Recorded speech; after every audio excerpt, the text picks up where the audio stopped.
Hello and welcome to Talking Perspectives. I'm your host, Nick Andrews, and let's start by taking a look at what you may have missed this last 2 weeks at Sonic Perspectives. We missed a week, so we're going to cover a week now and a week later. So let's start with going way back.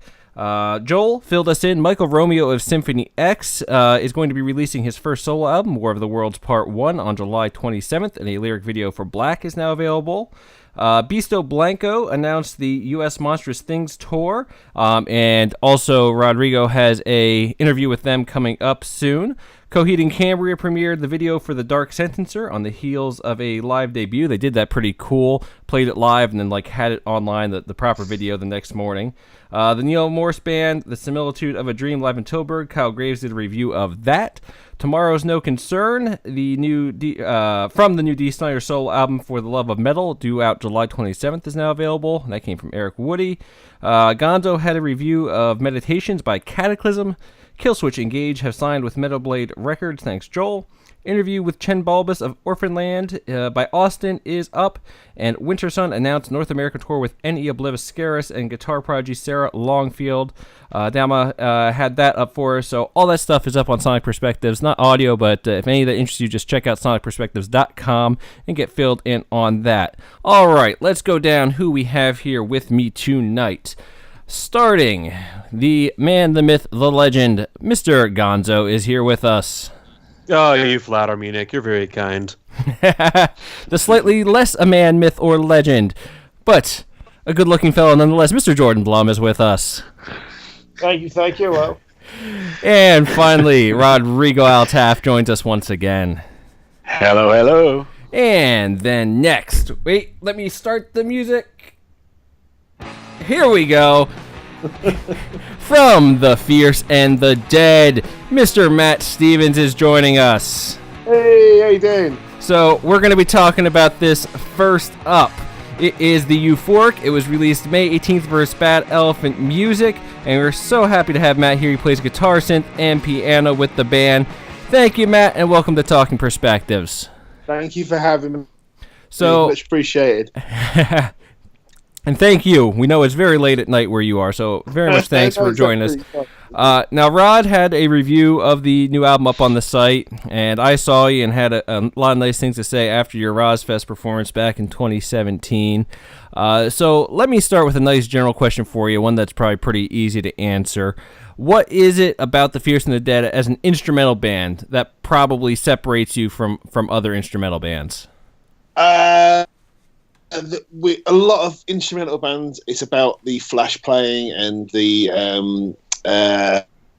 sort of the virtuosity of it, and we're more focused on playing tunes and playing instrumental songs and trying to create interesting sounds and interesting chord progressions and do things that are more song focused, but without any vocals, if that makes any sense. That absolutely makes sense. I'm not sure if that's really. And it's the reason that I love the Fierce and the Dead as a non-musician, as somebody who plays drums very poorly, as someone that doesn't know anything about music theory. I can sit and rock out to the Fierce and the Dead quite unlike I can with any other instrumental music. It is truly something I enjoy for, I hate to say simplistic because it's not rock radio, it's not, simple, but it is not animals as leaders. It's not, a million notes a minute. It is a lot easier to get into, in my opinion, someone from where I'm coming from. Now, Jordan, I know you're familiar with them. What are your thoughts on the new album? I really like it. I was telling Matt over Twitter that I wanted to try to get a review in at some point.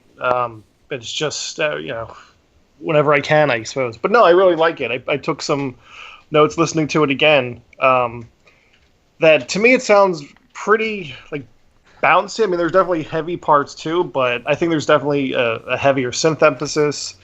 It's kind of poppy to me. I wrote down that it even kind of reminds me of Always or Isley in some parts. In addition to Godspeed or Crimson or Agalox. So yeah, I really like the dynamics throughout the album. Mm. Thank you. Very kind of you. Thank you. Now, something that Rod had mentioned in his review that I think is worth noting here because it's one of the great freedoms of an instrumental band is being able to name your tracks kind of whatever you want. and track number 9 on the new album is entitled Part 7 and 8. Where do you get off? Well,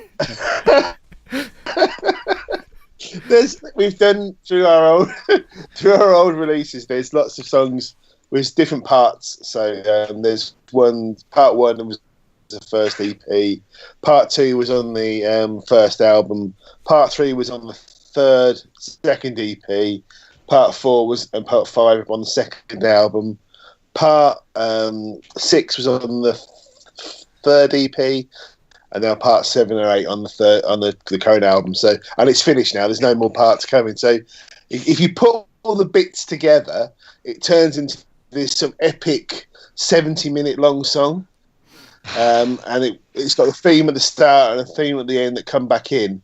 So I suppose that's quite prog. So.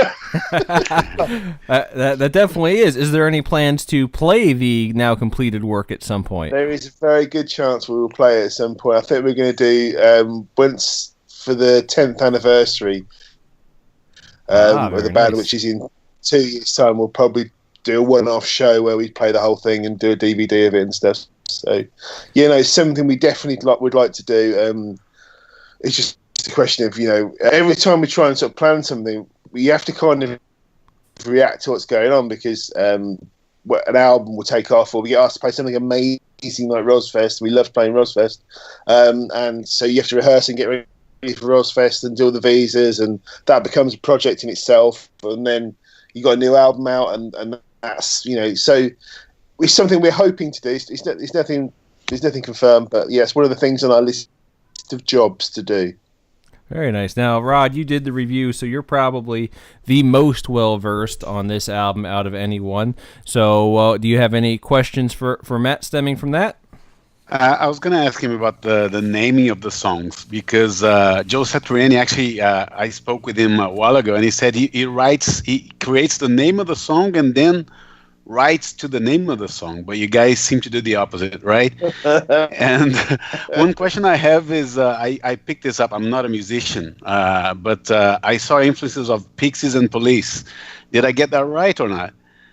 Yeah, Pixies and the Police, definitely. The influence you picked up in the review were actually fantastic. Actually, it's really lots of things we really love. One of the problems we've got, we tend to have a big list of song titles that we have in a Dropbox account, and they get matched up with the instrumental songs. So, and also it's like the names tend to sort of be something that will sort of when we're jamming on the tunes or we're talking, because we're all really good friends and we've known each other since we were sort of at school, basically. And it's just things it's sort of in jokes and things that we've sort of spoken about over the years. And from the small town that we're from in the UK, we're a place called Royston, which is kind of in the middle of nowhere. So when we were kids growing up, we sort of quite isolated. So so much of the sound of the band is based on the music we listen to and the tapes we swapped with each other. So when I was a kid, I was into things like the Mad Vision Orchestra and King Crimson and the Dead Kennedys and Portishead and Radiohead and DJ Shadow and other things, those sort of things. So it all sort of comes from being mates, and that's where the song titles come from. That we were friends from when we were kids, really. Now, here's an idea. It doesn't necessarily have to be with crowdfunding, but maybe just like a special pre-order. Have you ever thought of putting like $100 or something version of the album on sale, or of a future album for just like 10 people and letting them like name the 10 songs on the album? That'd be fun. Yeah. I mean, it's something, because we're very lucky that we've got a very interactive fan base. We've got a Facebook group called the Fierce Army that's got like 5,000 people in it, and we've got the people who tend to be into our stuff tend to be quite into it, and we do talk about throw things around like that. So yeah, that'd be something fun to try. And I think we're very lucky the people who listen to our band tend to be very creative, very interesting people, and things like that is something we can sort of throw around with our fan base. So we're very lucky, really. Well, I mean, that sort of flattery is just going to get you everywhere. Thank you very much. But I have to say, too, though, it's a two-way street. It's not just that it's an interactive fan base, because there are plenty of musicians that I see that use social media to a degree. They'll post what they have coming out. They'll post this and that. And then there are people who are active on social media. And you and the Fierce and the Dead are active on social media. I see your name come up on a bunch of different things, even if it's not immediately related to the band. So I think that helps just networking and getting out with people. I think, you and the band really foster that. I don't think it's just that the fans are naturally, that much more vocal. We're very much, social media is kind of how we built our fan base, really. I mean, we've gigged really heavily in the UK, but outside of the UK, we haven't, because we haven't been able to build that up yet. But within the UK, I started doing social media, doing the solo guitar stuff probably about 10 years ago, and I was doing lots of sort of solo gigs and building it up. I used to do stuff where I used to play the guitar with a loop pedal and do all that sort of thing. In about 2008, and I sort of built it up on MySpace, and then when the band started in 2010, that social media following carried forward into the Fierce and the Dead, and it's just been really a case of we've kind of used social media as a tool to sort of to grow the fan base. But funny enough, it doesn't really feel like that, because it becomes more of a thing where the people that you meet along the way become your friends, and it's not about trying to sell people or anything. It's about building a genuine relationship, and just that friendship you build with the people you get to know online becomes quite important to us, as well as the people we're hanging out with. So it's very much a positive thing all round. Yeah, and you mentioned that you've toured the UK a lot. One of the things that, we probably don't have much perspective on, because we're all in North America right now, we really don't have anything like it, but you guys just had something in the UK that you're going to have to give me a sense of what this means for the band, because it's a big thing. But the Progressive Music Awards came out, the nominee list for 2018, and you guys are on there for Album of the Year for the Euphoric and UK Band of the Year. I mean, that's got to be cool over there. It's album artwork of the year. So our friend Mark Buckingham did the artwork. No, not at all. Mark is he works with a guy called Neil Gaiman, and he does all that sort of thing. So he does the comics artists of DC and Marvel. So I'm so pleased for Mark to get that nomination, because he's such a cool guy, and he's done such wonderful work for us, and he's so supportive of us, and he's also a very talented sort of singer-songwriter on the side as well, which is another thing as well. So Mark's a brilliant guy, so I'm so pleased that he's had that nomination, and I'm a big fan of him and a big friend of his as well. We hang out a lot, we got nominated for Best UK Act, which is insane, because the other nominations are like Steve Wilson's up for it. Who? Who's Tony that? Banks up for it. He's there. Which is just bizarre, to be honest. Because I mean, I've followed Stephen's career since I saw Porcupine Tree in 1997. So when I saw my friend's band support Porcupine Tree, and I thought they were very, very good. And so to see, to be amongst Tony Banks from Genesis, Amplify, lots of people whose work we really respect, is and we're the only instrumental act nominated, I think. So to be part of that, and we've really, in terms of what we're doing, is very good for raising the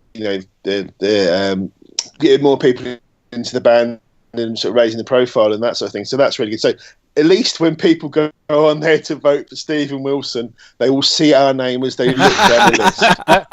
Well, that's a positive spin on things, because I mean, you have to know, it's one of those things where you see Stephen Wilson on the list, and you have to know it doesn't matter. His album could have been him, picking a single string on a guitar for an hour up against your album, and by a fan vote, just by the largeness of the fan base, he's probably still going to win. So, it's real. And Steve, he's an awesome musician as well. I mean, he's and I'm obviously a big fan. He still owes my friend £2.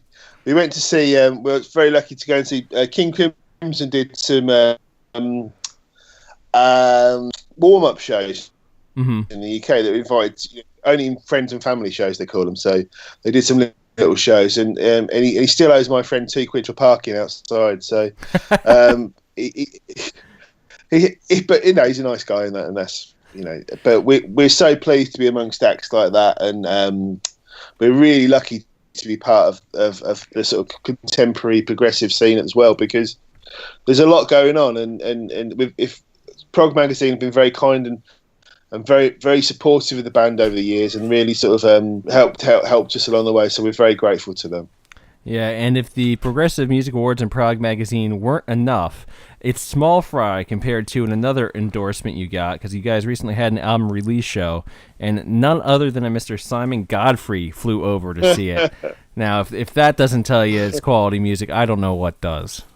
Simon's a good mate of mine. I think the world of Simon. He's a legend. And working on a new guitar part for a Shineback, the Shineback album that's coming out. I'm working on some guitars for that, so I'm really looking forward to working with Simon again. And just he's been a friend of mine for about 7 or 8 years. And I used to go and see Tiny Fish, and he's a really nice guy and a very, very talented man. So I'm very, very glad to be working with Simon again. Well, hey, and it's nice that album will now have at least some good guitars on it, right? All right. Well, Rod, why don't we come back to you? Do you have any other questions on the Euphoric? No, I just want to make another comment as well. I think it's the album is complex enough for you to see like the musicality of everyone involved, but also as a non-musician, you can also enjoy it. So there's an universal quality to it.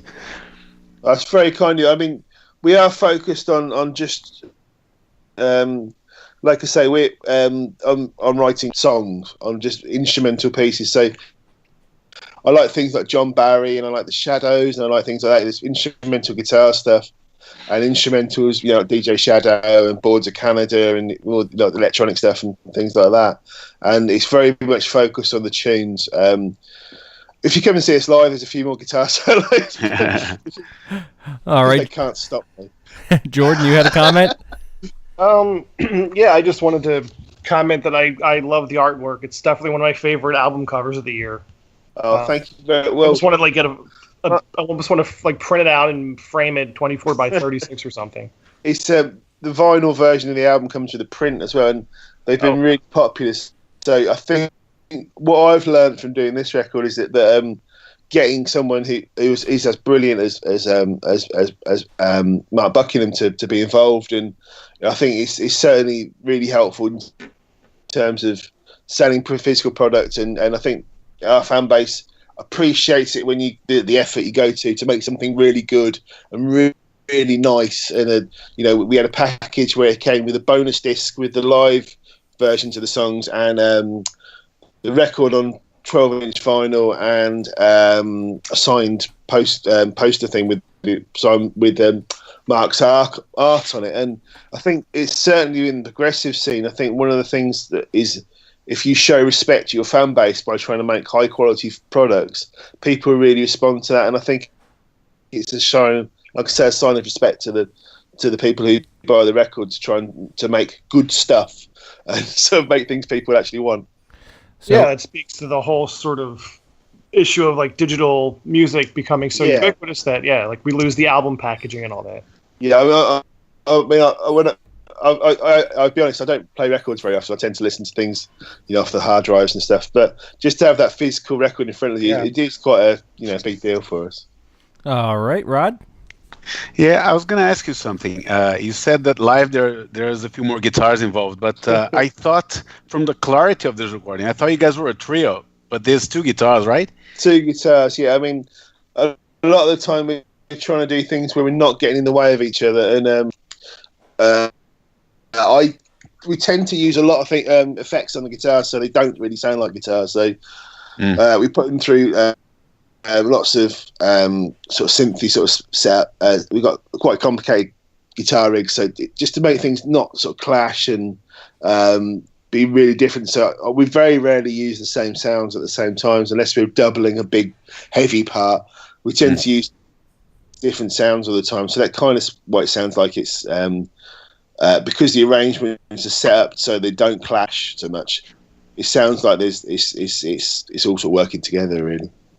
And it sounds as well like you guys are avoiding the loudness wars, right? Because there's little compression, there's almost no compression at all. We did it on purpose, yeah. Yeah. It was something that we were all really passionate about, to get the dynamics across in the album. Previously, I mean, it's very lightly mastered, and that's, at the end of the day, you've got a knob there that can take the volume up. Use it, and I want to hear the dynamics on a recording. So many contemporary albums are so hard mastered. And I know Stephen Wilson's another person he's very passionate about this as well. That not having that really hammered compression, that mastering, I think it does. You can hear a lot more details in the recording, and I think we need to get back to that, because at the end of the day, we've all got volume knobs on our stereos. We can all turn them up. It's not, I mean, I remember the days in the 90s when Pantera and bands like that were really, you could hear that sound coming in. And now you listen to, I mean, I love a lot of metal stuff, and I listen to a lot of metal bands. I can't listen to it for more than 2 or 3 songs because it's so, it's so mastered, so loud. We just say it's been vapor trailed. That's all you have to say. It's an example, isn't it? Yeah. I mean, I'm a big fan of the band Carcass. Who were like a British death metal band from the early 90s. And I Carcass forever, dude. Carcass forever. Sorry, I just had to throw that in there. Favorite bands ever. And I love their Necroticism album and that era. But I listen to the newer stuff, and it is mastered in a very much more. I suppose people do because they think it sounds heavier, but I don't think it does sound heavier, because it just sounds really like flat, and you can only listen to 2 or 3 songs at a time before you just sort of think this is just there's no real dynamics to this. I mean, why those great metal albums sound so good is because there's dynamics. You listen to a Metallica album or a Maiden album or a Carcass album or Sepultura, any of those guys, and there's a real dynamic to it. But if you're just slamming the mastering and slamming the volume constantly at 10, there's no light and shade there, Yeah. And now, since we finally heard from Mr. Carcass Forever over there, I think it's about time for you to apologize for what you did or didn't do. Matt's here. Apologize. That's you, Gonzo. We lost him? I don't know. He's gone silent. Gonzo. Yo, can you hear me? Oh, now I can hear you. I'm sorry, my mute button is just being as stupid as the act I committed earlier. And did it mute your microphone? Yes. Yes. That's what a my mute mute button button does. has become possessed. It's got a mind of its own now. Yes. Yes, Matt. I hope you find it in yourself to forgive for like not giving your music a whirl. It's been an incredibly busy weekend at work for me. I am so sorry. Please, yeah. If anything, there's too much progressive music in the world, so I don't blame you. You hold your tongue. Matt's whole night's ruined now. All those other accolades are meaningless. So, but hey, I'm a Marcus fan, so it's okay. Cool, right? Yeah. So in review here, we have a band that is nominated for the UK Band of the Year. They have a new album called The Euphoric out. It's 10 fantastic instrumental tracks, especially if you're someone who has heard a lot of the more wanky instrumental music, been turned off and think it's not for you. You really have to give The Euphoric a spin. It is out now. Please go buy it. And he's going to join us for the next segment. But again, Mr. Matt Stevens, thank you for being here. Thank you so much for having me. I hugely appreciate it. Right. Thank you. So we're going to wrap up the second half of our Sonic Perspectives wrap-up and then go into our next topic. So let me run through these real quick. Again, these are things that you can read at sonicperspectives.com that you may have missed if you're an audio-only listener. Uriah Heep is releasing Living the Dream out September 14th via Frontiers Music, and they have a video and a single streaming now. Thank you, Joel. Mob Rules, I'm excited for this, is releasing a new album, Beast Reborn, in August. Thank you, Dama. And then let's see here. Oh, this one. Someone did an interview with Andre Anderson from Royal Hunt. Apparently that was me. Yes, so please go check that out. Very much enjoyed doing that. Trivium is embarking on a headlining tour this fall with a very special guest Avatar and Light the Torch. Thank you, Joel. Also from him, German metal a cappella masters at Van Kento announced new album Trust in Rust for August. And let's see here. Go down here. Interview with Ray Alder. We'll get to that later because that's going to be a topic for us. Sunstorm, The Road to Hell album review is done by Alan Cox and up on the site. Oh, I'm going to pronounce this incorrectly. Korplaklani released new digital single and lyric video for Katakonet off the upcoming album Kokija. Thanks, Joel. Really enjoyed that. It's Kulkia, dude. Kulkia. Yeah, sorry. Vicious Rumors releasing the limited DVD and announced additional 2018 Digital Dictator U.S. tour dates. Thank you, Dama. And then Adrian Galish reveals single So Close So Far off his upcoming album Venusian Sunrise 20th Anniversary Edition. Thank you, Dama. And then just three more. I'm almost finished. The Road to Product Stock 2018 interview series continues with Scott interviewing Jason Kresge and Mark DeGregory of Orpheus 9. It was a pleasure editing that interview. That was a very good one. You'll enjoy that.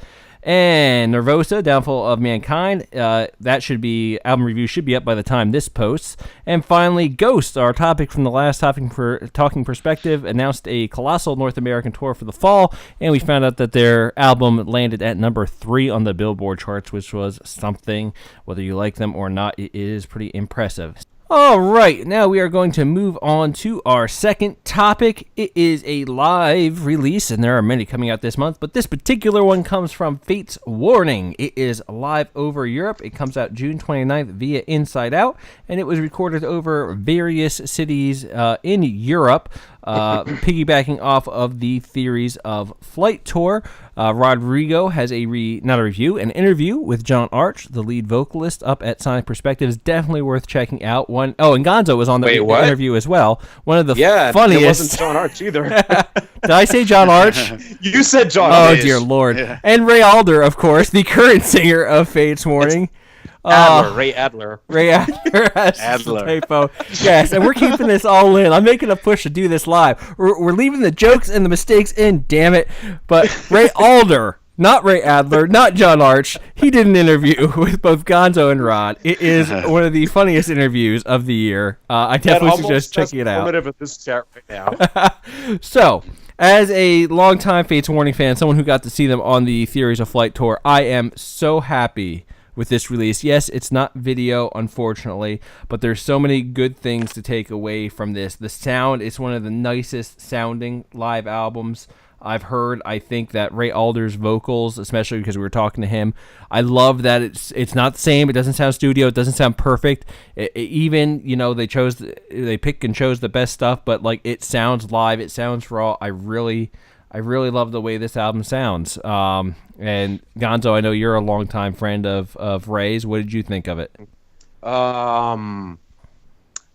Well, at first I kind of feel compelled to quantify, or rather qualify, my Fates Warning fandom. I've seen them at least 14 times in at least 5 different cities. Fates Warning are responsible for 2 of my favorite albums of all time, and I've seen them perform both of those albums live in their entirety. I like Fates Warning. I didn't know they ever did Night on Brocken live. No, they did a brief U.S. tour. They only played 3 cities. I want to say they did Hartford, L.A., and San Antonio, where they played parallels with the lineup of that album, the classic lineup, Perfect Symmetry Parallels era. And it was a night to remember. They played all of Parallels, and they played a few other, even more recent songs. So, like, I was sitting there watching Joe DiBiase play songs that were recorded well after he had left the band. But anyway, we're getting on a sidetrack here. I'm a Fates Warning fan. Yeah, I agree, Nick. Live Over Europe is definitely one of the most solid sounding live albums that I've heard, at least in a long time, perhaps ever. And when Rod and I chatted with Ray last week, he confirmed 2 suspicions I had. The more obvious one is that, yes, they play to a click track. I'm not always crazy about that, but since they play to a click track, they were able to record multiple nights over the course of this tour, and Jim went back and picked individual performances out from each individual player and kind of like took the best parts from different nights from each guy and made one monster performance. Yeah, so and not only that, there was times that that Ray had said they had taken different. It's not necessarily one guitar track per track. It could be like a verse from one city and a chorus from another. Like I was surprised to the level that they went down and did that, but it doesn't sound like they did that. No, and what I like about it, yeah, maybe it is cheating, but at the same time, what I really like about it is that it's not doctored. They didn't do what Dream Theater, did early in their career and like go back and re-record parts in the studio because they didn't sound good live. No, these were all recorded live and they were cut and pasted, but it's all live and you can hear it and you can definitely feel it. And the other thing that Ray confirmed when we were talking, and I encourage the entire audience to go back and listen to this interview because it was a lot of freaking fun. Ray did confirm that they don't use any backing tracks or any sequencers of any sort at this point. Everything that you hear is 5 guys on stage playing their hearts out. And that's what live music's supposed to be. And also confirmed, corn does not belong on pizza. I thought you were talking about the band Korn at first. I'm so glad you weren't. So, Rod, you were the other one on the interview with Ray. So what were some of your takeaways from that and from the new live album? I love this album. I've been a fan of Fates Warning since at least 1996 or just before A Pleasant Shade of Grey was released. And I've been longing for a more comprehensive live album. The ones they had before were focused on specific areas of the band. And they also had the Pleasant Shade of Grey info live. But this one addresses, the later period as well, where they had somewhat of a resurgence, with the last 2 or 3 studio albums were, really a step up in their career. I think they sort of drifted a little bit after A Pleasant Shade of Grey. I'm not really a fan of that era, but they got things back on track, I think, in the last 2 or 3 albums. And it's a great summary of the state of the band, how they are these days. I love this release as well. I think it sounds very organic, although it's the best of certain nights, or like Gonzo just said, pick and choose from different nights. But it sounds very organic, very natural. And one thing I would say though that I really regret is that they took out my favorite part of A Pleasant Shade of Grey, which I know they played on that tour, but it was omitted from that release. Sadly. Well, and they did mention, I remember in the run-up to the tour, that they were going to be focusing on stuff that wasn't on previous live releases. And, of course, Pleasant Shade of Grey, we have a full live version of that. So I'm not overly sad about that. I'm glad that they specifically looked what have you recorded before and tried to hit some of the stuff. And it left a big highlight on the new album, Theories of Flight, which I think was one of the best, if not the best album from that year. And the tour for it was just incredible. So I'm glad that they really, highlighted some of that new material. And if that means that something that was already recorded got bumped, I'm okay with it. I'm also curious to find out how they're going to progress from this point in time, because they have Frank Oresti on hold, and they have Michael Abdo, who does such an amazing job. So they could have potentially a trio of guitar players composing the new album, if and when that comes. You know what? And I love Frank Oresti. But at this point, if he's not interested in really committing to the band, I'd almost rather they really just let Mike step up and see what he can do on the next album. But if he's going to be the guy that we're seeing out there on the road, I'd almost rather see what his contributions are like, more at the forefront. I do think that that's what's going to end up happening. The whole reason that Mike ended up in the band is because Frank moved to the West Coast and he got a really, really great job in the San Francisco area. And he pointed the band to Mike because Mike was one of his students. And so I do anticipate, like for some reason, I suspect that at some point in the future there might be another tour that features Frank on guitar. Maybe another John Arch Awaken the Guardian thing like they did. Maybe another one with Ray. I suspect we're going to see something like that in the future, and I think Frank will participate. But I think that his days as being a full active member of Fates Warning, I think that's kind of over, and he's in a really, really good place right now. So I can't blame him for wanting to focus on that and on his family. That's the whole reason that Frank left the band in the first place, back in the 90s. So, and as far as anybody has said, Jim or Ray or anybody, they're all on super good terms with Frank. They totally understand why he's not being an active part of the band, and they're cool with it. they're all on good terms. Yeah, and speaking of, kind of the things that were on previous releases, you still have something on here like Still Remains, but with them not having a keyboard on tour, as was mentioned in the interview, you get at least an alternate sounding version of a song like that. So that was pretty cool on this release as well. Yeah, doesn't it sound so great to hear these like formerly ambient and spacey and mellow songs? Doesn't it feel great to hear those keyboard parts translated to guitar and just sounding heavy as hell? I'm not going to say I prefer it, but I enjoy it. What I'm saying is that it works, and it works well. It might not be everybody's preference, but it's solid. It sure beats paying a keyboardist to be there the whole tour. Well, keyboards in the first place. Yes. Rod? Yeah, I was going to ask Gonzo. I mean, you touched on the issue of Frank Oresti as well. One of the questions I was going to ask Ray, we didn't have time for that, unfortunately, but what's their relationship with Mark Zonder, Joey DiBiase, and the guys that left the band? Do you know anything about that? Because you seem pretty close with Ray. Well, they're on good terms with both. I mean, they did the Parallels tour a couple years ago, and Mark was there, and Joe DiBiase was there. Joe DiBiase was a part of the, of the Awaken the Guardian thing that happened in Europe and at Prague Power. So it seems like everybody's on good terms with one another. It's just that people grow up and their needs and desires change, and and you have to. You have to act on that, and I don't think that there's any bad blood.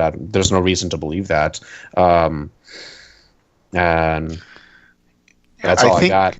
Yeah, I think with Joe, he felt that the band missed a step when between the Parallels and Inside Out. I think the general consensus within the band is that they missed a step between Parallels and Inside Out, from a commercial standpoint, at least.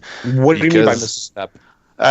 Because all of a sudden there wasn't so much interest in the band, and the Dream Theater came up and took the whole prog metal thing to a whole new level, and I think they felt sidelined for some time. All right, well, let me steer this back a little bit to the live album here. Now, Jordan is not a huge Fates Warning fan, not overly familiar, but did listen to the new album. So let me get your perspective from the outside. What did you think of it as a live album? How did it come across to you? Well, as you guys are saying, the quality of it sounds really good. And I totally agree that it does sound authentically. I mean, it is authentically live, but it comes across like that. It doesn't sound perfected. It sounds, raw and in the moment. Yeah. I mean, I took some notes. I really like the dual guitar counterpoints on And Yet It Moves. Still Remains makes great use of its length and mix of soft and heavy parts. And then Light and Shade of Things actually kind of reminds me of Iron Maiden a bit. And of course, they play a section of A Pleasant Shade of Grey, which is really the only album of theirs I know well, but I really like that album. In general, I love all sort of albums that are made up of multiple parts, that it's like one long suite broken up into different parts. I always love music like that. Yeah. No, and I definitely agree. And the dual guitars, I think that Fates Warning utilizes two guitars better than just about any band on the face of the planet. I love the parts that Jim writes, and I've always so enjoyed the guitar interplay in that band. I was going to say as well, it's great how they balance the old and the new. I mean, because pretty much every era of the band is represented in this release. So like I said, I missed a comprehensive live release from the band, and I think that's it. They found a perfect balance. Yeah, I think the DVD that they did had some balance to it, the one from Athens. But I think this is even more so. I really think they nailed a lot of great stuff on this. Yeah, this is a much longer set, and it sounds 20 times better than Alive in Athens did. I mean, Jens Brogan did an amazing job putting this piece of work together. It sounds almost like you're there. Like Ray mentioned in the interview, that the way that Jens mixed it and, mastered it out and all that stuff, it sounds as if you're in the room and the sound, the live sound is perfect. I would agree.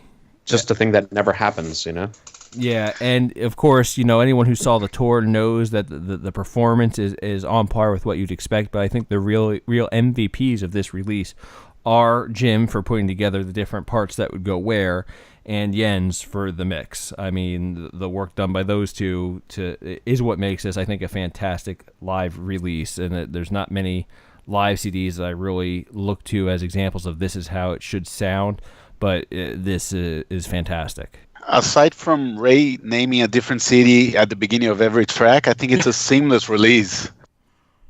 Yeah, I agree as well. And it is cool how they do like mention all the different cities throughout the course of the recording. So it's, taken apart from different places, but I think that's a neat little documenting of the tour.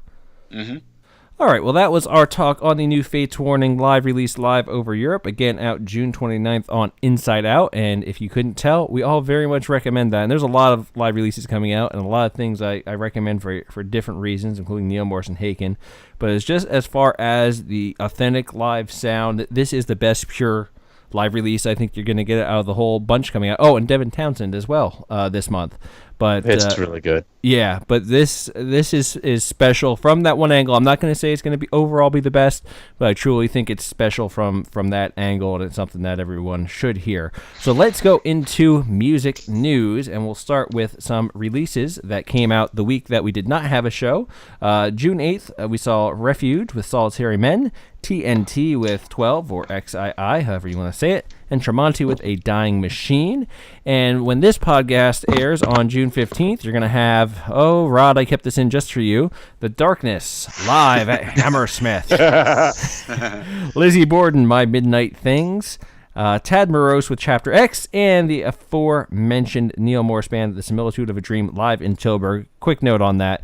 At Rozfest when they played, and on Cruise the Edge when they played, it was my favorite set. And now you're talking about like 24 bands at this point, and they were my favorite set on either of those things. So to have that live, that is going to be really good. And I have actually had the promo of it, and I just haven't watched it because there's been so much other stuff. So I'll watch it when I get my actual copy, but I am so excited to live that again. And I've always been a Tad Morose fan, so I'm looking forward to that. So next bit of news here, I have 2 or 3 quick things. First one is real quick. Pineapple Thief just announced today. It's going to be old by the time you hear this. So one thing I hate about this not being live, literally announced like 2 hours ago, Dissolution is going to be out August 31st. Always great to have some new material from Pineapple Thief. And let's see here. Another cool story I have for you is look it up.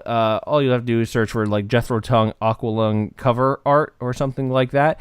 But it's a cool story about the artist who had like a handshake agreement to paint the cover back then it was vinyl, so the different panels for Aqualung, and how he was paid a fat fee and thought there would be some perpetual royalties. The album has now sold over 7 million copies, and he's never been able to get compensated. And in some points, I agree with him as an artist. On some points, I agree with the then head of the record label who, at the time, the flat fee he was paid was very generous, and if the album did nothing, he was still getting paid. So I just find it to be a neat story. So if you like that sort of thing, definitely something to look up. And it was posted by The Outline, is the outlet that did that for you. And the other one, Austin wanted me to mention this. Adult Cinema has a remastered version of their debut album called This Is Your Life that came out in May. It has originally tracks from TV and movies redone for that, and he thought it was really cool. So check that out if that is of interest to you. So now we are going to move on to our third topic. It is Between the Buried and Me. I cannot believe I'm saying these words. I'm going to be talking about Between the Buried and Me. The new release is Automata II, and it releases on July 13th via Sumerian Records. And why should I bother starting this topic? There's a man that we have not heard much of tonight, and I think he has some thoughts on this. Gonzo, no. Jordan, why don't you tell us a little bit about the album? Yeah, it's fantastic. It blew me away the first time I heard it, and it still blows me away after 12 listens to it. I think it's interesting because, like, Between the Buried and Me is a band that I didn't get into at first because I really don't like harsh like growling or that kind of music unless it's super dynamic, unless it's got that mellow part and that interesting instrumentation. And I think with the first part released in March, I think it was good, great, I think. But to me, and I think a lot of listeners, it felt kind of safe and not surprising, and just kind of like run of the mill, as much as Between the Buried and Me can be kind of unsurprising and run of the mill. And then this one, I was worried, like, am I going to get the same thing? And within the first like 10 seconds of it, I was like, no, this is different. This is back to them being way more epic and eccentric and just kind of like, I don't know, adventurous and imaginative. Yeah, and you know what? I said I was going to keep the mistakes in this one a bit more and try to do this more live. Well, damn it, I forgot at the beginning and I forgot at the end, but I had Fate's Warning queued up for us. And damn it, I had Between the Buried and Me too, and I'm playing it now. What are you playing? This is from Automata 1. But that's just me. I go through the trouble of cutting this stuff up and getting it ready for the show, and then I forget to play it because I'm an idiot. But building on what Jordan was saying, my relationship with Between the Buried and Me is very similar. I saw them the first time in 2008 or 2009, whenever they played Progressive Nation with Dream Theater. And even then, it was kind of like, oh, here's a few minutes, this is really cool, and then just a few minutes of stuff that I just thought was absolute trash. And I would never really bother to give them a chance. And over the years, I've checked out things here and there. I tried to get through Automata 1 and really wasn't digging it. And I was really, when this was brought up to be a potential topic, I was like, oh, I have to listen to another freaking Between the Buried and Me album to try to not sound like a complete tool on this. And lo and behold, I really like Automata 2. You know, I think a lot of it is I got through like the first song, aside from one shorter section. It gives me a solid run of time with nothing that I find overly offensive, especially a lot of the heavy vocals. And it's like there was just a lot for me to grip on early on this album. And the I Am I section of the Proverbial Bellow, the first track, especially the second time it comes around, is one of my favorite bits of music from this year. I was really taken back by it, and it was like, I was really surprised, like this band that I've just never cared for, like, here's this music I'm really enjoying. So, Jordan came along certainly earlier than I did, but getting to finally hear it and enjoy some of their stuff, it's almost a relief, given the number of people I know who really like this band, to finally be like, okay, there's something I enjoy here too. And Jordan, you probably have a lot of people that enjoy them as well.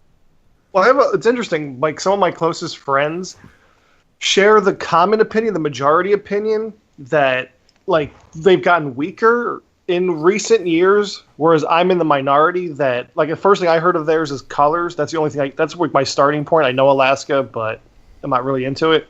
But I think everything they've done after Colors is better than Colors, especially Parallax and Coma Ecliptic, which I still think are their best. Mm-hmm.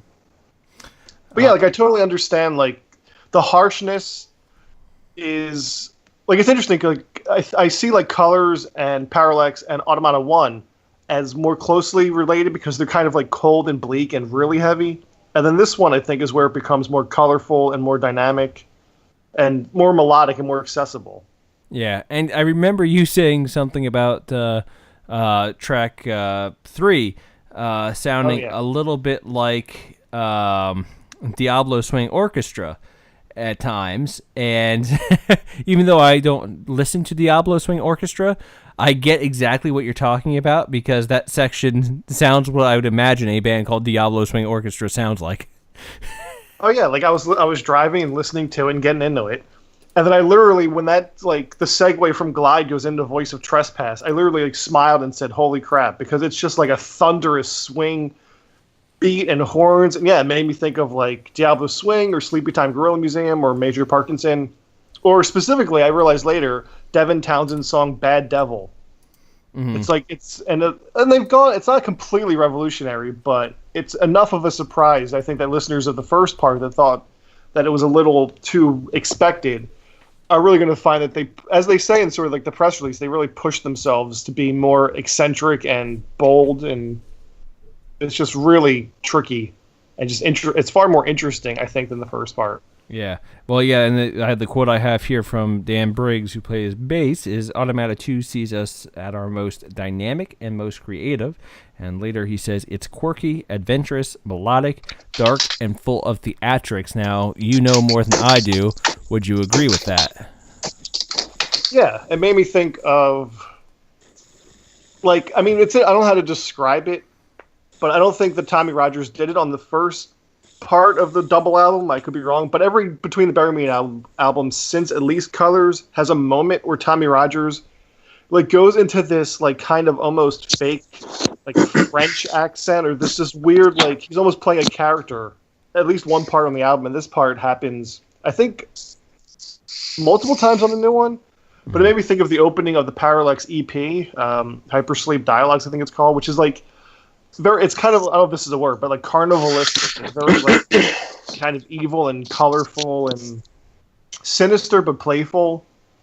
And then you mentioned like the Provo Rubella, the IMI part, which I totally agree. I love that part. But honestly, since I heard it a week ago, the part where he sings "Please pick up the phone, it's been ringing" is like one of my favorite melodies of the year. One of my favorite Between the Buried and Me like choruses. I think it's so emotional and hypnotic. Mm-hmm. And now we've got the return of Gonzo, who's still fighting Wi-Fi issues. And I have to say, though, better now, and I'm saying this just as a spoiler alert for later in the week, better now than during that interview with Devin Townsend that you have coming up. So I'm glad that you're getting this out of the way. But since you're just rejoining us, what did you think of Automata II? Okay. Oh, man. So I first heard Between the Buried and Me like in the mid-2000s, around the time that Alaska and Colors were coming out. And I didn't really investigate them very deeply, though. And I just happened to see them in 2010 when they were touring with support from Cynic and Devin Townsend Project. And I was there to see Cynic and Devin Townsend. And they were touring for The Great Misdirect, which I did own and I did enjoy. And like my takeaway from that performance was that the musicianship and the performance and the intensity, dexterity, energy, everything about this band's performance was all the way up to 11. And that was the problem for me. I didn't recall any instance where the band allowed their music to, slow down and just be. And I left feeling kind of suffocated, especially because The Great Misdirect had some really, really great slower and even mellow moments. Mirrors, for example, Desert a Song, and a 20-odd minute epic at the very end, Swim to the Moon, has incredible moments in it. And I walked away from that show, those shows, because I saw it twice. I walked away kind of wishing that Between the Buried and Me would at some point release their stranglehold on their own skill and let the songs shine. And 8 years later, I think I finally gotten my wish. Yeah, songs, you be you. You go, girls. No, but like seriously, the music on Automata 1 and 2 finally sounds like it's breathing and growing on its own pace. It doesn't sound rushed. It doesn't sound like an exercise. It doesn't sound like an etude. It doesn't sound like a chore. And that's not taken away from this band's skill because they're all incredible musicians. I don't think that that's in any dispute at all. But like it finally sounds like a set of songs to me, and I love that. And I really appreciate the experimentation that they're doing with like swing music. I think these guys have been listening to Diablo Swing Orchestra a little bit lately. It's a lot of fun, and I have to agree with Jordan's bit about the pick up the phone bit. There's something about that melody and about that lyric. It's so simple. There's nothing terribly complex about it. It's so simple, and that's exactly why it reaches you. That's what like Tommy's voice is. He's not like an amazing clean singer, but he's certainly good, and I think he like really emotes desperation during that part. Yeah. And if I could just say, like, the one thing that I think it's like many of their albums, it takes multiple listens to really discover everything. So maybe I'm haven't done that enough yet. But I've caught like connections to the first part of Automata already, mostly lyrical. But I kind of wish there was more. Like the Coma Ecliptic like comes right back almost to the beginning, and then whereas like Parallax 2, it took me like a dozen listens. I told Dan Briggs a couple years ago about this. It took me almost a dozen listens to realize that a part of Silent Flight Parliament is in the second song, is foreshadowed in the second song on Parallax 2. So I kind of, at this point, I kind of wish Automata, as a complete package, had more of those like connections throughout it. But maybe I'll discover more as I get to know it better. I suspect that might be the case. There's a lot to unpack on this record, on both of these Automata records, and yeah, I'm going to be visiting them quite a bit over the next several weeks. It's solid music, and I'm glad that it exists. Which part do you think is better of the two?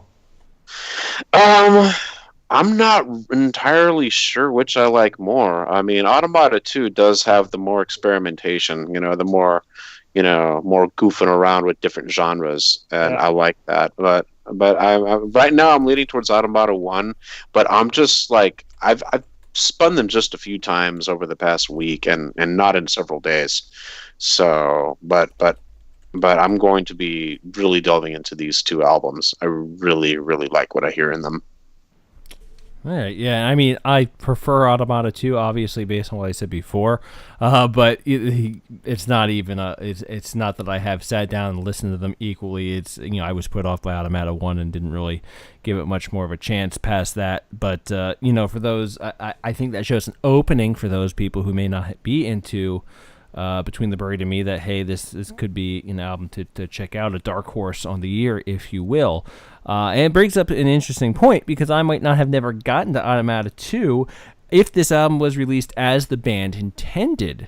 And a comment was here from Tommy Rogers, the vocalist, who recently worked with Arion, by the way, which is always fantastic.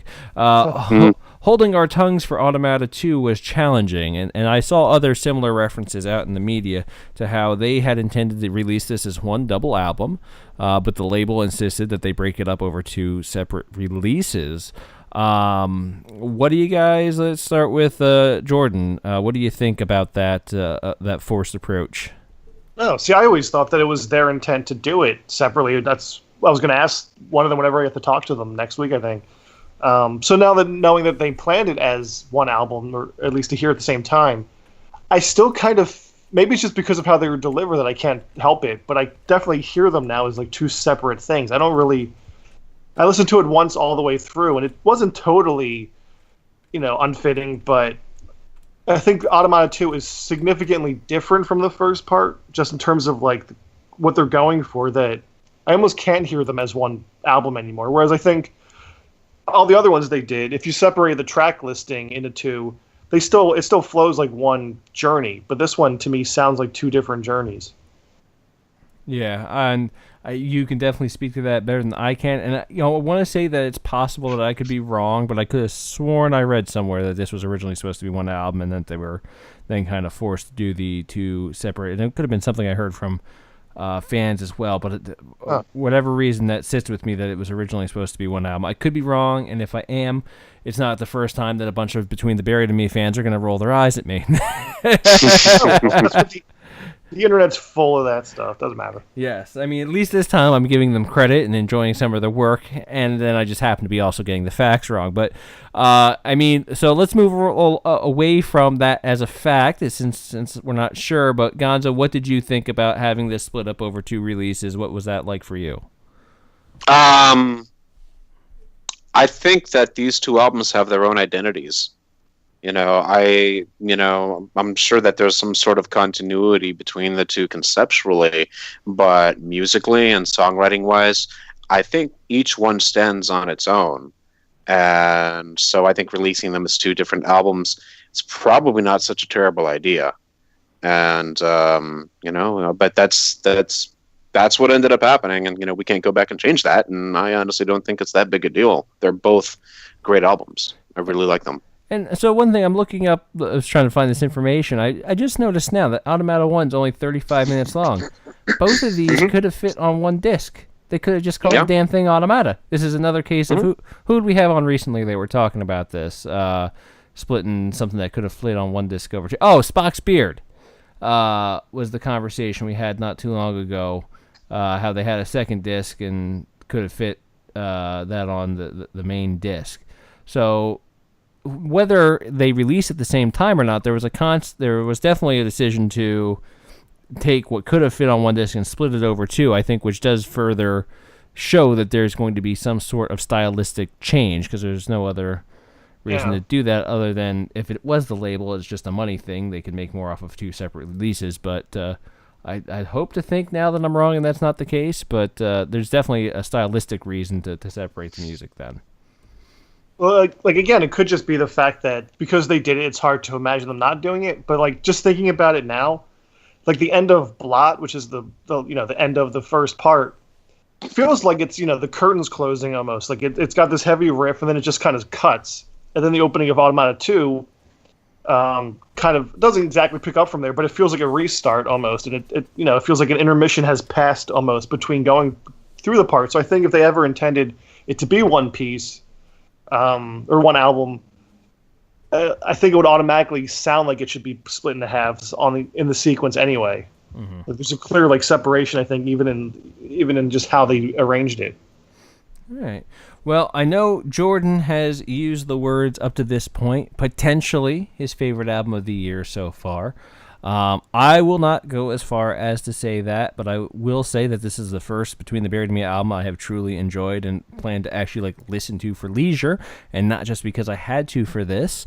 Gonzo, I know you've updated your opinion once or twice this year. Where is it sitting for you? Okay, so what's my opinion of Between the Buried and Me? Yes, where do you think it sits in as far as your top albums of the year? Is it contending or not quite? Honestly, I think it's contending. I've got to absorb it. It seems like one of those albums, even though it's very brief, it seems to be one of those albums that really grows on you over time, and I intend on giving it that opportunity. Very good. And Jordan, like I say, I already kind of spoke for you, but one of your tops of the year? Oh, yeah. I mean, it's almost unfair to separate it, I think, and to judge a 33-minute album against ones that are twice as long. But in terms of just a complete package, I mean, I'll say that I don't think anything else this year has instantly and consistently and repeatedly just made my jaw drop like Automata II has. All right, fair enough. Well, that was our talk on Between the Buried and Me. Again, the new album is Can Gonzo. I say one more thing about Between the Buried and Me? I'm so sorry, I'm going to cut you off there. Between the Buried and Me is actually the subject of one of my favorite music memes of recent months. I'm not going to describe it. I'm just going to say that it involves the Tejano singer Selena. All right, well, I'll take it to everyone else to look that up. I have no idea what you're talking about. But when it comes to Between the Buried and Me, I'm already an ignorant fool, so that's okay. So again, we're talking about Automata II. It is out July 13th of this year, of course, and it comes out on the Sumerian Records. So let's move on. Some of you who are listening now are going to be wondering why you're hearing Matt Stevens' voice, even though you haven't heard him through the entire middle segment of the program. And that's because we're doing this little bit ahead of time with him because he wanted to join. And the reason that we're going to be moving this to the end is, and I cannot stress this enough, spoiler alert, spoiler alert, spoiler alert, we are going to be talking about this band and their new Legacy of the Beast tour that recently kicked off. So, if you do not want to know the set list of this tour, I hate to say this, but you're at the end of the program and stop listening now. But if you do want to discuss the tour or hear about the tour with the rest of us, then stick around because that is what we're going to be talking about. And since we didn't hear much about them in the opening segment, we're going to start with Gonzo. What did you like about the set list for Legacy of the Beast? You know what I really like about the set list for the Legacy of the Beast is the fact that each and every song that's being played on this tour is an Iron Maiden song. What more can we ask for? Some original material off of Somewhere in Time that's not, Wasted Years or whatchamacallit, other song that Heaven Can Wait. There we go, that one. Yeah, that album has gotten shafted yet again, so that's what more I could ask for. Rod, what about you? What were the strong points for you? Yeah, I wanted something from Somewhere in Time as well, but I think the strong point here is that they dug deep into their catalog somehow. I think it's when it comes to Maiden, this is as adventurous as we're gonna get in terms of set lists. They dug out the Klansman, which hadn't been played since, I don't know, 2003. Where He Goes There is a great choice as well, one of my favorites that they finally played again. And it's a bit heavy on Peace of Mind, to be honest. For the Greater Good of God is a good choice, but I missed the Legacy because, it's the Legacy of the Beast. I thought that song was going to be played. Yeah. Yeah, and Flight of Icarus as well. It sounds amazing, and it looks amazing as well with the flamethrowers live. Jesus. But, why Fear of the Dark again, guys? I could go on without this song, even after that tour of the album. It is one of their top live songs. It has always carried well live, but yes, it is getting a little stale. And now, since Matt's the only one in Europe, you're the only one that can really be easily asked this question right now. Have you or are you planning to see this tour? I will probably go to the London show. I saw the previous two sort of when they did the retro ones. I did the one when they did the Power Slave stuff, when they did all the Live After Death stuff. So I saw the previous two tours. They did that, where they did the one at Hammersmith, where they did all the stuff from the first 4 albums, and then there's Somewhere Back in Time tour I saw as well. There was a Clive Burr testimonial tour where they did one for Clive Burr at Hammersmith that was amazing, when they played all the early stuff, the first 4 albums. So I've not got a ticket yet, but I most likely will, because I do tend to go and see Maiden on most tours. In terms of the set list for this one, Where Eagles Dare, that's great. Yes. Flight of Icarus, that's great. To be honest, it's amazing that they can still play Where Eagles Dare, because the drumming at the start of that is insane. It's really, really good drumming, and that Nico can still pull that off after all these years is that's brilliant. I would love to see something off Summer in Time. Loneliness, the Long Distance. Loneliness of the Long Distance Runner. Long Distance Runner. It's late. It's 1:30 in the morning. Yeah. That would be the one I'd like to hear off that album. Like I said, I've never been a fan of Fear of the Dark. I was never into that album, to be honest. That was after Seventh Son, there was a significant dip off in quality for me. But at least they're not playing Holy Smoke, which is the absolute. When that single came out, I was just like, "What is this? This is oh." It was just like, you go from Seventh Son to Holy Smoke. It's like, what are they thinking? I remember I was about 15, I think, when it came out, and I was so upset because I was like, what is this? This isn't Maiden. This is, and the video's awful, and it's just embarrassing. But also, I'm pleased they're not, at least the set list. There are some deep, and I love Revelations. I think Revelations is a fantastic tune. It's pretty much the Peace of Mind tour, isn't it? Yeah, it's very Peace of Mind focused, but I love Peace of Mind. So in many ways, yes. Rodrigo, you had a comment? Yeah, well, they didn't bring out To Tame a Land this time, and that's a shame. I think the reason why is because they had an issue with the guy that with Frank Herbert, the guy that wrote Dune. They wanted to name that tune Dune, but the guy was against it. So I think they only played in that tour, and that's it. But when it comes to Somewhere in Time, I think the band themselves have an issue with that album, because a lot of the songs, when they played on that tour, they were taken out of the set list. Caught Somewhere in Time, I think they carried throughout, but they said that it didn't work well live. Loneliness of the Long Distance Runner, they played once or twice and then dropped it. Sea of Madness is one that could be brought out this time, but they never did. Or Stranger in a Strange Land. Yeah. Well, I think they played that in the Ed Hunter tour. I could be wrong, though, but I have a memory of them playing that song. But, it would be nice to hear that as well. It's been a long time. Yeah. For anything other than Wasted Years or Having Him Way, way too long. Yeah. But, and the fact that they didn't record anything live on that tour, is another reason why they should bring up more tracks from that album. But, Yeah, I certainly agree. Now, here's one thing that I found interesting. I'm not gonna go and say, you don't take out of it what you think the best and the worst songs is. Just look at the dip in rareness between the beginning of the set and the end of the set. For the first 10 songs, you have Aces High, Where Eagles Dare, 2 Minutes to Midnight, The Klansman, The Trooper, Revelations, For the Greater Good of God, The Wicker Man, Sign of the Cross, and Flight of Icarus. There's a lot of, tracks we haven't seen in a long time. And then at the end, we have The Number of the Beast. Oh, sorry, Fear of the Dark, The Number of the Beast, Iron Maiden, and the encore of The Evil That Men Do, Hallowed Be Thy Name, and Run to the Hills. You could not take Evil That Men Do. Oh, yeah. A stronger left turn into genericness than that end of the show. I mean, even by main standards, like that. I mean, I suppose if you swapped out, like, I don't know, The Evil That Men Do and put the Trooper at the start of the encore, like, that's about the only way they could have ordered that any more, back heavy as far as the generic stuff. So I can just see myself getting to the Fear of the Dark in that set and just kind of like being kind of sad. Like, it's not that there's not good stuff there, but it's like you've already heard all the really cool, exciting stuff at that point. Yeah, I think they got tired of innovating halfway through.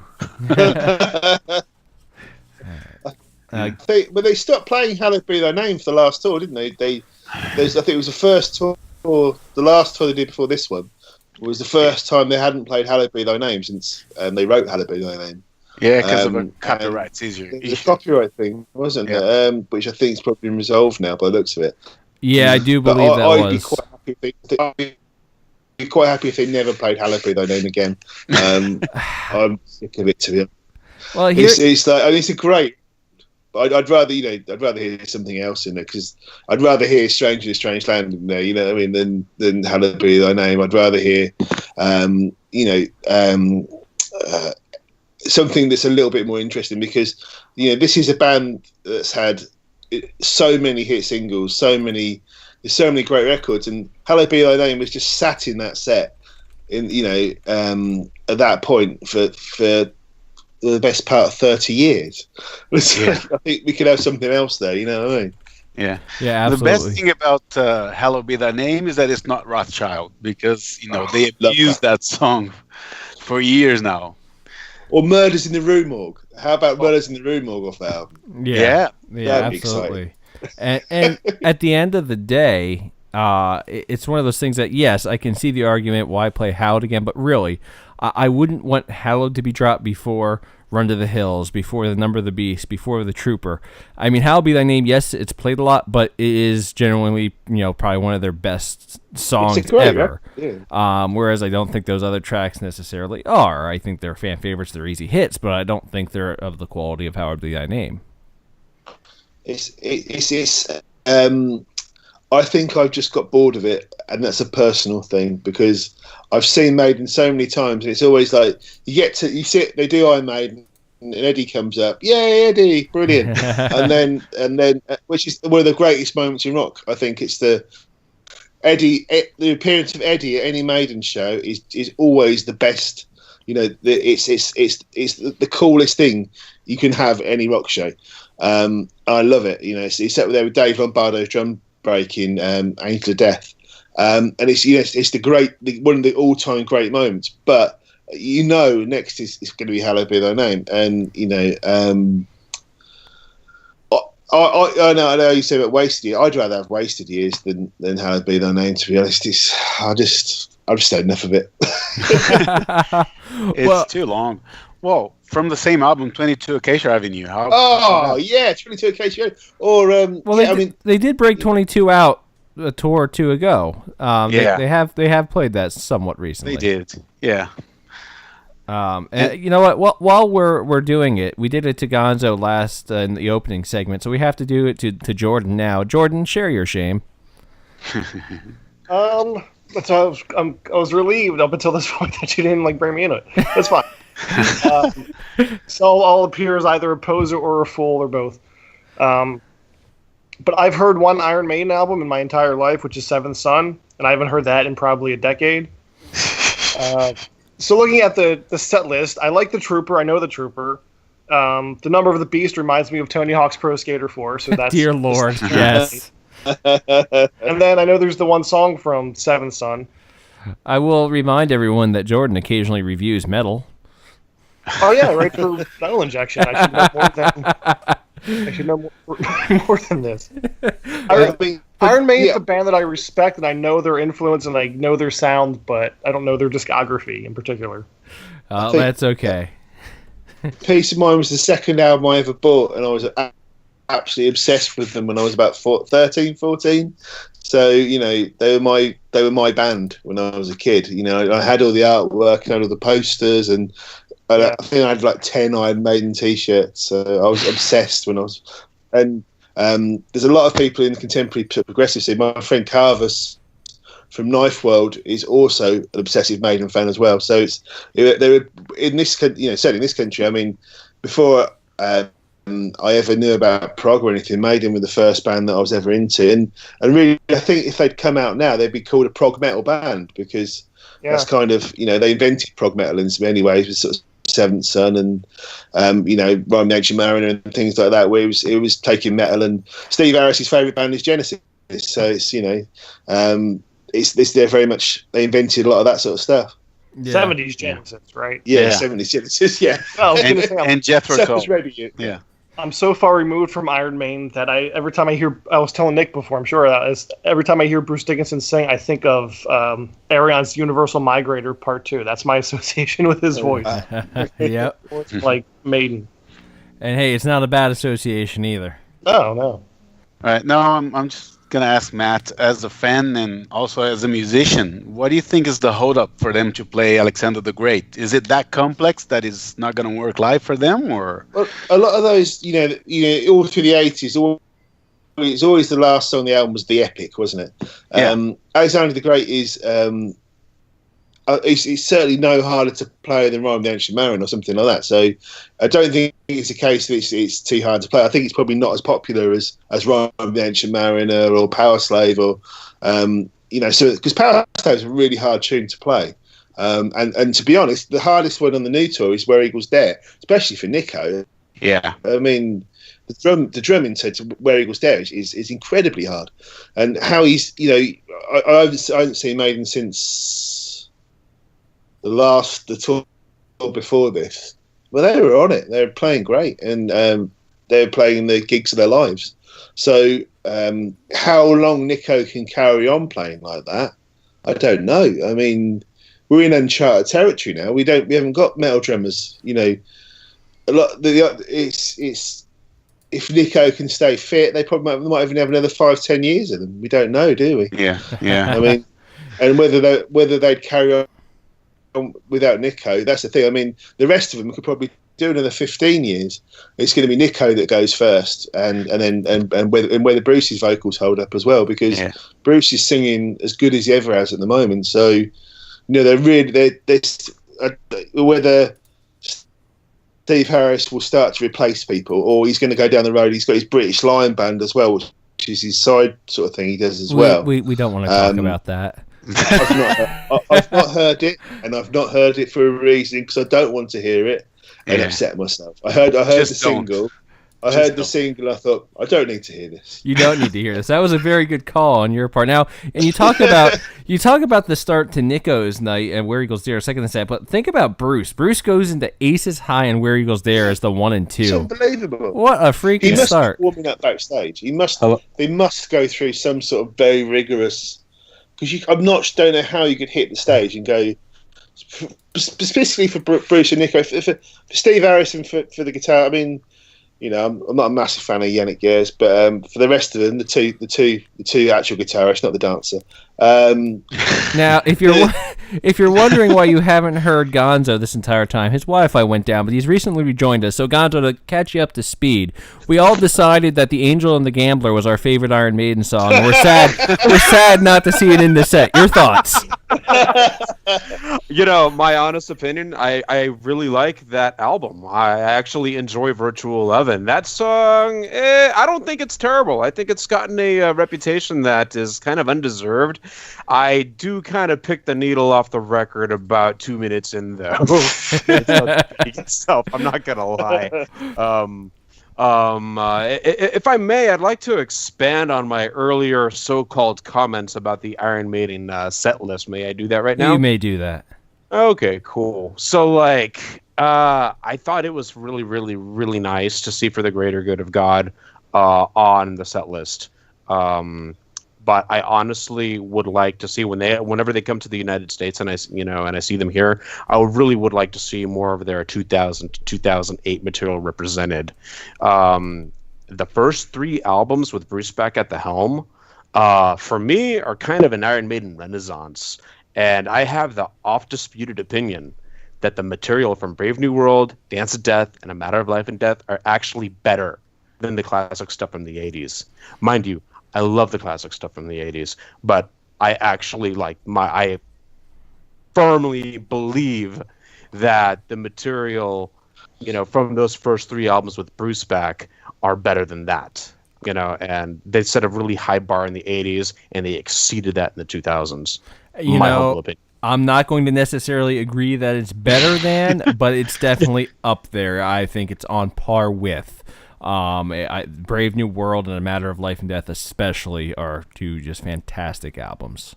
And they represented that era pretty well during their 2010 tour when they had Dream Theater supporting. And that, for me, was a night of incredible prog nerdiness, and I'm so glad I was a part of that. I was happy the whole freaking night. And my then girlfriend and I, as we were leaving the show, I overheard a guy, and I'm sure that this happened a lot that night, that whole tour probably, but I overheard a guy grumbling about, oh man, they didn't play Run to the Hills. and I told him this, dude, I'm so glad they didn't play that song, because I paid over $200 for those floor tickets, and why would I want to spend so much money, for floor tickets if they're just going to play stuff that I've heard before? They play that literally every other time that I'd ever seen them.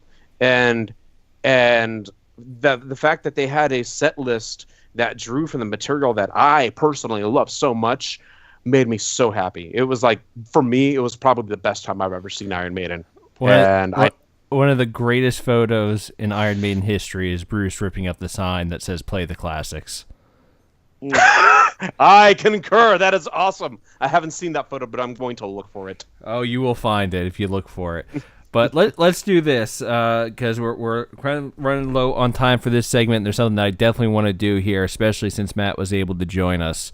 We're going to try something that was inspired by Mike Portnoy and Neil Morse. They did Beatles Name That Tune. And so with some really big fans here, we're going to do Iron Maiden Play That Tune.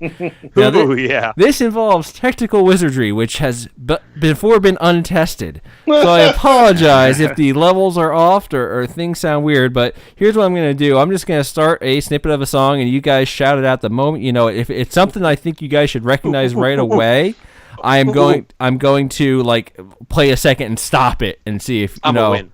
Yeah, I think Jordan's going to win. My money's on Jordan. Yeah, it's on the gambler. I loaded all the studio albums on my phone in preparation for this, even the ones I didn't have on there that I'm not too much of a fan of, to make sure we got a full thing in here. So are you folks ready? And you guys use the honor system and tell me who gets points on this. All right, here we go.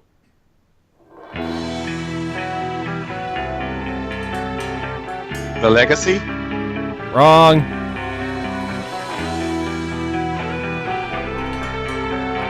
And I'm taking points off for bad guesses. Thin Line Between Love and Hate? Oh, that's -2 for Rod. Oh, you guys are really disappointing me here. I can't believe I'm getting this far through a song.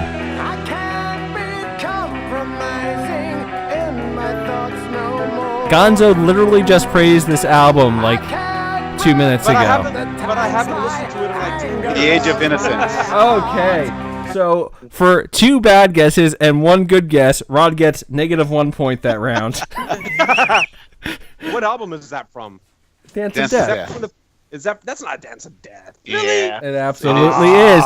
Oh, man. I suck. Here I thought I was coming into this with a bunch of Maiden fans. How wrong I was. All right. This next one's more of a classic. Nobody's looking up the lyrics as it goes, too, right? Honor system. Apparently up. Oh, there we go. That was Matt. Matt with the point on that one. All right, that was an easy one. Oh, this is another one that should be pretty immediate. That was Busan! Woo!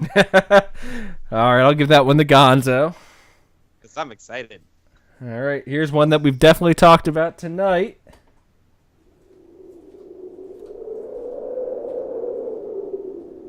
Alexander the Great. Oh, who said it? It's me. That was the Gonzo.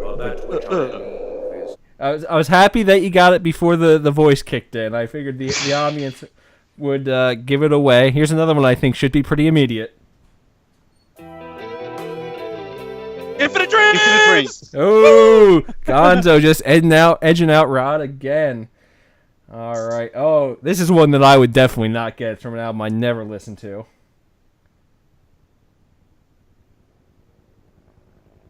I'm going to skip ahead here a second. 2 a.m.? You're in the right era, but wrong song. Unbeliever. Oh, here I am again on my own. That one. Oh, shit. What's it called? Oh, Edge of The Darkness. Aftermath. Ah, there we go. So Rod had Rod had 3 wrong guesses, bringing his point total to -4. But Gonzo eventually got that one as well. All right. Ooh. Okay. So which of us gets the point?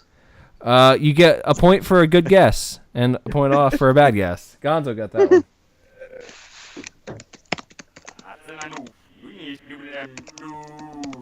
Still Life. Oh, there we Yep. go. Rod's Yep, back yep. in the game.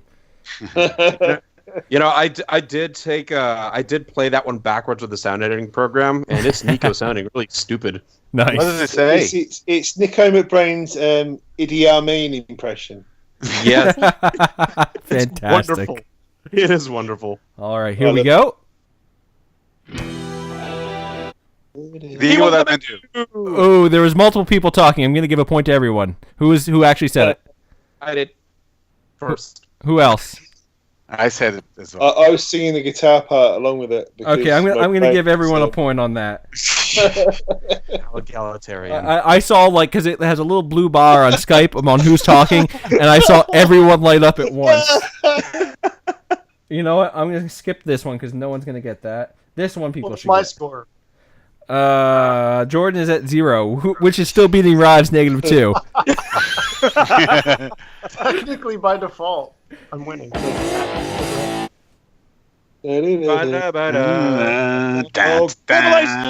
Ah, there we go. Was that Oh, who got that?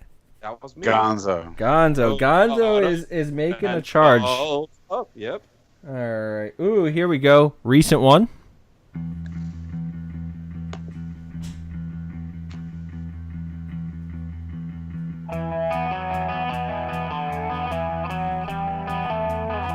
Hint, very recent. From the new album, from the most recent From album. the Book of Souls. Right? That would be very recent. Ooh, yeah. I haven't listened to that one in a long time. Well, you know what? None of you get a point. None of you Hello? deserve a point. Oh, here's a good one. This is one after our conversation I'm going to enjoy playing for y'all. Holy smoke. I never want to hear that again. All right, we're gonna do a few more, and then we'll let Matt go. We'll see how close anyone gets, and then determine if we need any finals here. Let me get to a track that I think will be a good intro here. Ah, here's a good one. This is a semi-forgotten tune. That's all the hint I'm gonna give. Total Eclipse. There we go. Totally Yeah. And Rod has tied himself with Jordan. cool. Oh, and it seems that Gonzo dropped again, but here's the thing. I don't think anybody's going to catch him. We'll give Rod, we'll do 3 more to give Rod a chance to beat Matt if he gets all 3 before Matt. All right. So let's see here. Oh, here's one I like. Here we go. Hey, there we go. All right. Nope, Monteguer was right, which brings Rod to 1, and Matt got it wrong. He's down to 1. So let me add Gonzo back here. Give me 1 second. And we are going to add Gonzo back in. And let's see here. What I'm going to do, since Matt got it wrong and Rod got it right, we're going to do a flash round. We're going to do best of 3, just between the two of you. Just between the two of you. If you guess wrong, you are automatically eliminated. Okay? Gonzo, you won. We're just fighting for second place, so don't answer. Wait a second. I was gone for like half the game and I still won? Yes. Sweet! So Gonzo won. We're determining second between Rod and Matt. And like I say, a wrong guess, you automatically lose. Otherwise, it's best 2 out of 3. Oh, we're going to do a song I hate, but it'll be a good one for this.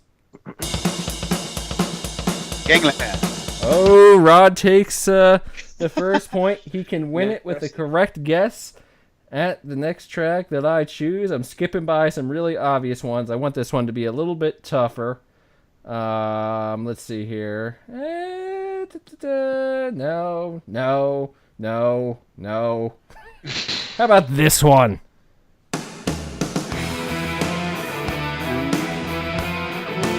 Fear is the key! Yep, Gonzo! You're not supposed to be answering. Oh. We're battling for second. You are in first. I'm first. All right. So this is going to be an easy one. We want information. Prisoner. And there we have it. Rod takes second place. And I'm going to blame it on the late hour. Matt, thank you very much for joining us. And it's so cool hanging out with you guys. Thank you so much. Thank you for being here, talking Maiden, and of course earlier on talking The Fierce and the Dead. The new album again is The Euphoric, and I hope everyone will go check it out. Thank you, and please sleep well. Thank you.